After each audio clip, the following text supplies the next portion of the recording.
आषाढी एकादशीनिमित्त पंढरपूर येथे मुख्यमंत्री देवेंद्र फडणवीस यांच्या हस्ते सपत्नीक श्री विठ्ठल रुक्मिणीची शासकीय महापूजा पार पडली आहे। यावेळी मुख्यमंत्री म्हणाले की बा विठ्ठला बळीराजाला सुखी ठेव, राज्यावरील संकटे दूर कर आणि सर्वांना सन्मार्गाने जगण्याची सुबुद्धी दे, असे साकडे त्यांनी विठुरायाला घातले।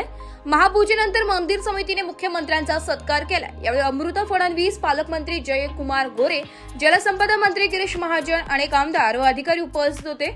मुख्यमंत्री म्हणाले, यावर्षी वारीने विक्रमी स्वरूप घेतले असून तरुणांचा सहभाग लक्षणीय होता।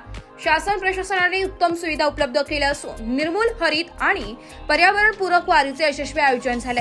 महापूजेच्या मानाचे वारकरी नाशिक जिल्ह्यातील जातेगाव येथील कैलास व कल्पना उगले या वारकरी दाम्पत्याचा गौरव करण्यात आला।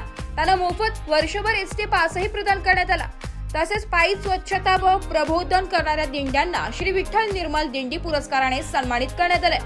प्रथम क्रमांक संत रोहिदास दिंडी, तुकाराम महाराज पालखी, द्वितीय क्रमांक बाळकृष्ण बुवा वारकरी दिंडी, ज्ञानेश्वर महाराज पालखी, तृतीय क्रमांक गुरु बाळासाहेब आजरेकर दिंडी, ज्ञानेश्वर महाराज पालखी।